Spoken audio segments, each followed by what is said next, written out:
इंसाफ देने वाला व्यक्ति खुद इतना बेबस हो सकता है कि उसे अपनी ही जिंदगी खत्म करनी पड़े। ये सवाल आज पूरे देश में चर्चाओं में है। दिल्ली के कड़काडूमा कोर्ट में ड्यूटी कर रहे 30 वर्षीय जज अमन कुमार शर्मा ने 2 मई 2026 को साउथ दिल्ली के ग्रीन पार्क स्थित अपने घर में बाथरूम में फांसी लगा ली। मौत से चंद घंटे पहले उन्होंने अपने पिता से फोन पर बात की थी और रोते हुए सिर्फ इतना कहा था, पापा मेरा जीना मुश्किल हो गया है, मैं बहुत परेशान हूँ, मुझसे अब और नहीं सहा जाता। शुरुआती पुलिस जांच और परिजनों के बयान के मुताबिक जज अमन कुमार शर्मा अपनी पत्नी के साथ लगातार चल रहे विवाद और भारी मानसिक तनाव से टूट चुके थे। उनकी पत्नी खुद भी एक जुडिशियल ऑफिसर है। बेटे को परेशान देख उनके पिता अलवर से दिल्ली आए थे। हाल ही में उन्होंने बेटे और बहू दोनों को समझाने की बहुत कोशिश भी की। बहू के घर वालों से भी बात की, लेकिन इसी बीच तनाव इस कदर बढ़ गया कि एक जज जिसे कानून की हर धारा रटी हुई थी, उसने कानूनी लड़ाई लड़ने के बजाय मौत को गले लगाना बेहतर समझा।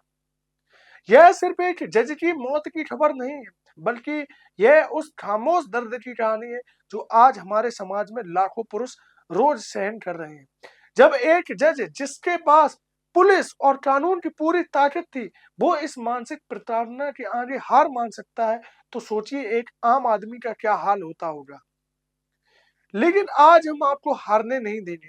अगर आप या आपका कोई जानने वाला अपनी शादीशुदा जिंदगी में पत्नी की धमकियों, मानसिक प्रताड़ना और झूठे मुकदमे के डर से घुट-घुट कर जी रहा है, तो ये जानकारी आपके लिए संजीवनी बूटी है।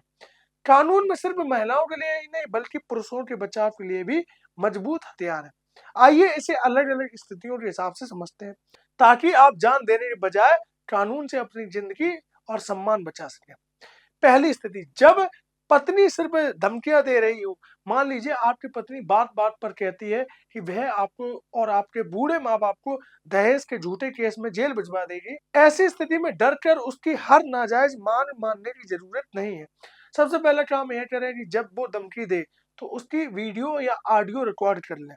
नए भारतीय साक्ष्य अधिनियम के तहत अब इलेक्ट्रॉनिक साक्ष्य भी पूरी तरह से मान लें। इसके तुरंत बाद बिना देर किए अपने इलाके के एसएसपी या डीसीपी को एक लिखित शिकायत रजिस्टर्ड पोस्ट से भेजें।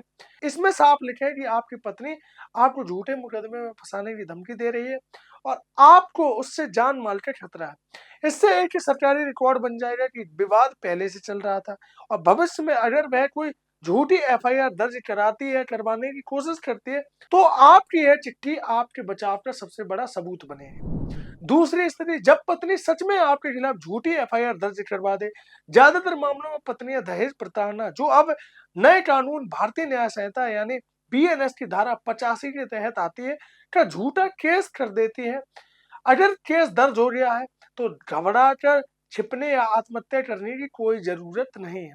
सुप्रीम कोर्ट के अरनेश कुमार जजमेंट के साफ नियम आज भी लागू है। पुलिस आपको रातों रात गिरफ्तार नहीं कर सकती, क्योंकि जिस अपराध में 7 साल से कम की सजा है, उसमें पुलिस को आपको नए कानून यानी बीएनएसएस की धारा 35, जो पहले सीआरपीसी में 41 ए था, के तहत पहले एक नोटिस देगी, जिसके उसके बाद आपको गिरफ्तार करेगी। जैसे ही आपको भनक लगे कि एफआईआर दर्ज होने वाली है, आप तुरंत अपने वकील के जरिए सेशन कोर्ट या हाई कोर्ट से बीएनएसएस की धारा 482 के तहत अग्रिम जमानत ले सकते हैं। एक बार जमानत मिल गई तो पुलिस की गिरफ्तारी का डर खत्म हो जाएगा। इसके बाद अगर आपको लगता है कि एफआईआर पूरी तरह से झूठी और मनगढ़ंत है, तो आप हाई कोर्ट जा सकते हैं। बीएनएसएस की धारा 528 के तहत हाई कोर्ट के पास यह पावर है कि वह किसी भी झूठी एफआईआर को रद्द कर सकते हैं।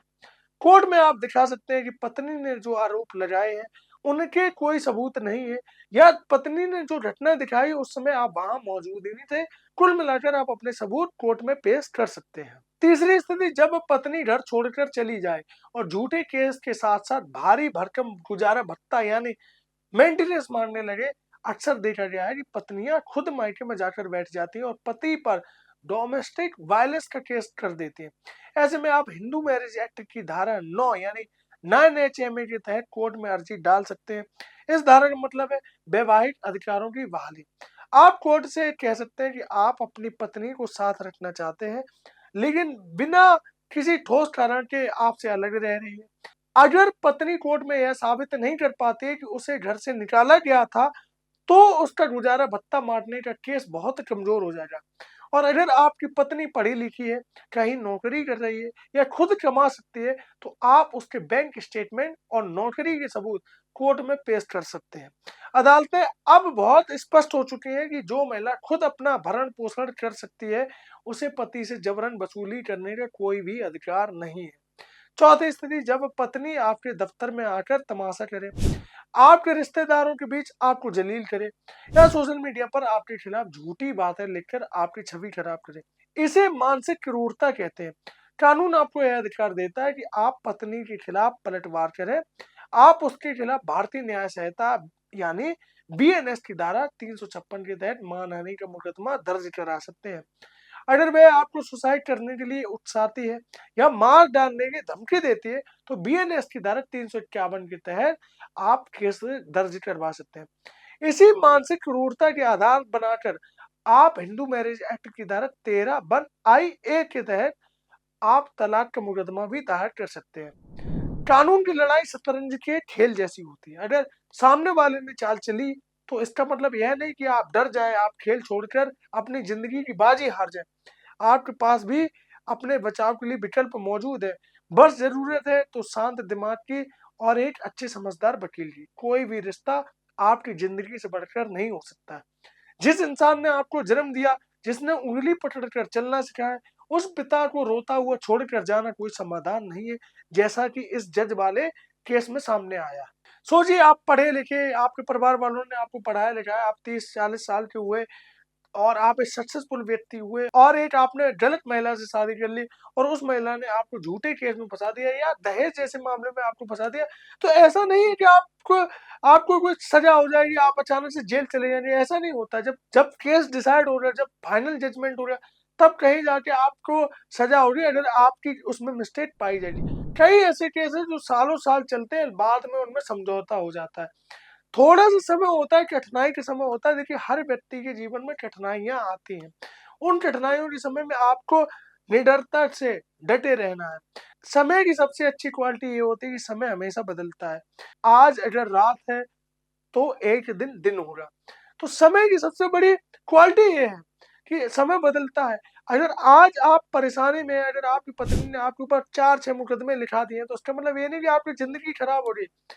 आप इतने सक्सेसफुल व्यक्ति हुए, आप पढ़े लिखे और आप इस मेंटल हैरेसमेंट से आप अगर अपनी जान दे देंगे, तो इसमें आपका ही नुकसान है, आपके परिवार वालों का नुकसान है, क्योंकि उन्होंने आपको इसलिए बड़ा किया, इसलिए पाल-पोस के पढ़ाया-लिखाया ताकि आप उनके बुढ़ापे का सहारा बने। माना कि आपकी पत्नी आपको परेशान कर रही है, ज़्यादा से ज़्यादा क्या होगा, आप कोर्ट के चक्कर लगाएँगे, आप तारीखें करेंगे, आप मेंटल हैरेसमेंट होगी, आपके ऊपर उधारी हो जाएगी। लेकिन ऐसा तो नहीं है कि आप कमा नहीं पाएँगे या आप कुछ कर ही नहीं पाएँगे, ऐसा नहीं है। आपके ऊपर जब कोई केस होता है, तो उस केस को डिसाइड होने में टाइम लगता है।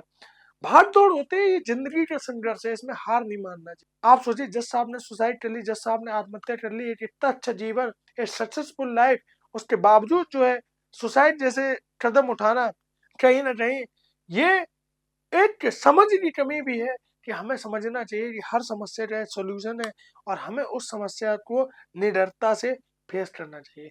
आप देख रहे थे नेशनल ब्रॉडकास्ट और आज की वीडियो में मैंने आपको बताने का प्रयास किया कि अगर आपके साथ भी ऐसा सिनेरियो बन रहा है कि आपकी बीवी आपको परेशान कर रही है, आपकी वाइफ आपको परेशान कर रही है, तो आपके पास भी बचाव है।